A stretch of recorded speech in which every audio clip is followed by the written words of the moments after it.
এইবাৰ ঋণৰ বুজাত ভাৰাক্ৰান্ত চৰকাৰৰ শিক্ষাৰ্থীক মাধমাৰ স্নাতকৰ নামভৰ্তিত ব্যাপক হাৰত মাচুল বৃদ্ধি বিত্তীয় জোৰা মাৰিবলৈ সৰ্বসাধাৰণৰ ওপৰত অতিৰিক্ত মাচুল জাপি দিছে চৰকাৰে কলা বাণিজ্য আৰু বিজ্ঞান শাখাত নামভৰ্তিৰ মাচুল 100% বৃদ্ধি হৈছে বিভিন্ন মহাবিদ্যালয়ত স্নাতক পাঠ্যক্ৰমত নামভৰ্তিৰ বাবে বিগত বৰ্ষত বাণিজ্য আৰু কলা শাখাৰ মাচুল আছিল 4060 টকা আৰু বিজ্ঞান শাখাৰ মাচুল আছিল 4960 টকা কিন্তু চলিত বৰ্ষত এই মাচুলৰ পৰিমাণ বৃদ্ধি হৈ কলা আৰু বাণিজ্য শাখাত হলগৈ ক্ৰমে 7180 টকা আৰু বিজ্ঞান শাখাত 7480 টকা কলা আৰু বাণিজ্য শাখাত 3080 টকা আৰু বিজ্ঞান শাখাত বৃদ্ধি পালে 2520 টকা হৈ ইফালে নামভৰ্তিৰ ক্ষেত্ৰত থকা কেবাটাও নিয়মীয়া শিতানত থকা মাচুলৰ পূৰ্বৰ তুলনাত বৃদ্ধি কৰা হৈছে চলিত বৰ্ষত বিজ্ঞানাগাৰৰ নামত 200 টকা অতিৰিক্ত মাচুলৰ উপৰিও বিদ্যুতৰ বাবে 500 টকাৰ পৰা 800 টকালৈ বৃদ্ধি কৰা হৈছে মাচুলৰ পৰিমাণ গুণগত মান বৃদ্ধি দুৰ্যোগ ব্যৱস্থাপনা গৱেষণা দক্ষতা বিকাশ আদি কেবাটাও নতুন বিষয় অন্তৰ্ভুক্ত কৰি নতুনকৈ মাচুল আৰোপ কৰাৰ বাবে সৃষ্টি হৈছে প্ৰতিক্ৰিয়া প্ৰতিদিন টাইমত এই বাতৰি সম্প্ৰচাৰৰ পাছতেই সামাজিক মাধ্যমত প্ৰতিক্ৰিয়া প্ৰকাশ কৰিছে মুখ্যমন্ত্ৰী ডক্টৰ হিমন্ত বিশ্ব শৰ্মা তথা শিক্ষামন্ত্ৰী ডক্টৰ ৰণোজ পেগুৱেও এই বাতৰি অস্বীকাৰ কৰি সামাজিক মাধ্যমত দিছে পোষ্ট কেৱল সামাজিক মাধ্যমত পোষ্ট দিয়াই নহয় সংবাদ মেল পাতি মুখ্যমন্ত্ৰী ডক্টৰ হিমন্ত বিশ্ব শৰ্মাই এক প্ৰকাৰ ব্যক্তিগত আক্ৰমণ কৰে প্ৰতিদিন গোষ্ঠীক মুখ্যমন্ত্ৰীৰ মতে ৰেচন কাৰ্ড থকা কোনো শিক্ষাৰ্থীৰ মাচুল বৃদ্ধি কৰা হোৱা নাই কলেজসমূহক 10 জুলাই ভিতৰত সকলো ধন উভতাই দিব বুলিও মন্তব্য কৰিছে মুখ্যমন্ত্ৰীয়ে উল্লেখ্য যে 2023 বৰ্ষৰ নামভৰ্তিৰ ধন 2024 চনৰ মাৰ্চ মাহতহে মহাবিদ্যালয়সমূহক উভতাই দিব পাৰিছিল চৰকাৰে যাৰ বাবে যোৱা শৈক্ষিক বৰ্ষটো অতি স্পৰ্শকাতৰ পৰিৱেশৰ সন্মুখীন হ'বলগীয়া হৈছিল মহাবিদ্যালয়সমূহ অনুৰূপ ধৰণেৰে বিভিন্ন পৰ্যায়ৰ মহাবিদ্যালয়ৰ সাপেক্ষে নামভৰ্তিৰ ক্ষেত্ৰত একেই নিয়ম পালনক লৈ আহুকলীয়া পৰিস্থিতিৰ সৃষ্টি হৈছে উচ্চ শিক্ষা ব্যৱস্থাত আসল কথাখিনি আওকাণ কৰি কেৱল প্ৰতিদিন গোষ্ঠীক ব্যক্তিগত আক্ৰমণ কৰিয়েই সংবাদ মেল সামৰিছে মুখ্যমন্ত্ৰী হিমন্ত বিশ্ব শৰ্মাই এনেকুৱা কথা ক'লে অত্যন্ত দুখ লাগে কিয় স্নাতকৰ নামভৰ্তি বিনামূলীয়া বুলি সকলোৱে জানে আজি 10 জুলাইত আপোনালোকে দেখিব যে চৰকাৰে গোটেই টকাবোৰ কলেজক উভতাই দিব এতিয়ালৈকে মই যোৱা দিনা প্ৰেছ কনফাৰেন্স কৰালৈকে 57000 ল'ৰাই বিনামূলীয়া এডমিশ্যন লৈছে আৰু চৰকাৰে বিনামূলীয়া নামভৰ্তি কৰি টকা কলেজক দিয়েহে আৰু আপোনালোকে লিখিছে বোলে আমি কলেজৰ ফিজ বঢ়াই টকা গভৰ্ণমেণ্টত লওঁহে চৰকাৰৰ আৰ্থিক পৰিস্থিতি ঠিক কৰাৰ কাৰণে গতিকে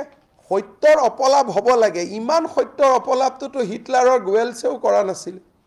গোটেই অসমে জানে যে অসমৰ কলেজত বিনামূলীয়া এডমিশ্যন পাব হোষ্টেল মেছ ডিউজ আমি দিম আমি নিযুত মইনা দিম গতিকে অসমৰ দৰে কলেজত পঢ়িলে বিনামূলীয়াকৈ পঢ়া বেলেগ ষ্টেট এখন ক'ত আছে মইতো ঝাৰখণ্ড কৰ্ণাটক সবত ঘূৰি আছোঁ শুনিলে মানুহে মুখ মেলি চাই থাকে যেতিয়া মই কওঁ আমি স্কুটি দিওঁ আমি চাইকেল দিওঁ কলেজত আমি বিনামূলীয়া এডমিশ্যন দিওঁ মানুহে এনেকৈ মুখখন মেলি চাই থাকে ইয়াৰ ঘৰত মোৰ কিমান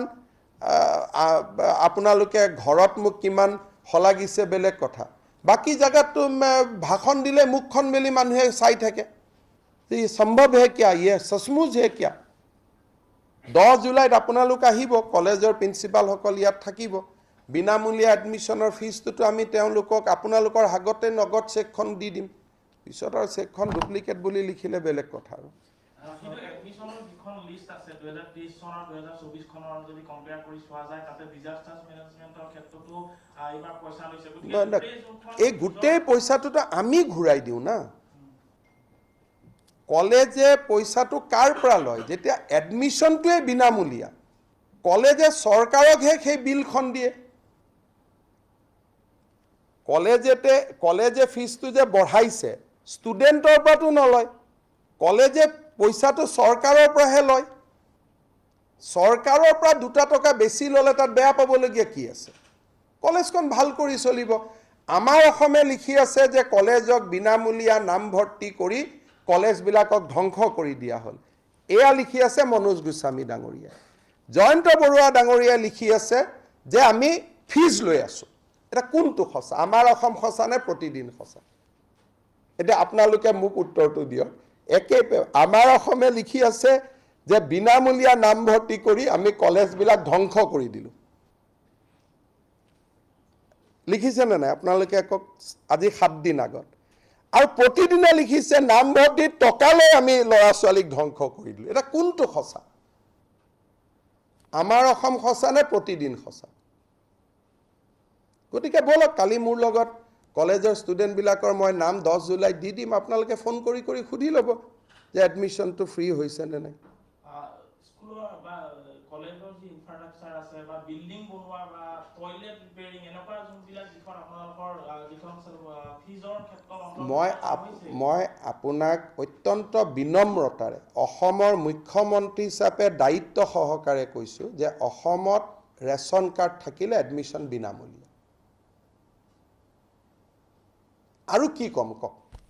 আপোনালোকৰ মালিকৰ শ্ৰীচৰণত মই পানী ধুই ভৰি ধুই সেৱা কৰি ক'লেতো আৰু নহ'লে তেওঁৰ ঘৰত গৈ মূৰটো মাৰি দিব লাগিব যে আপুনি কিয় অসত্য কথা লিখিছে কওক বুলি নহ'লে কালিৰ পৰা ভাত নোখোৱাকৈ তেওঁৰ ঘৰৰ সন্মুখত অনশন কৰিব লাগিব যে আপুনি শুদ্ধ কথাটো লিখক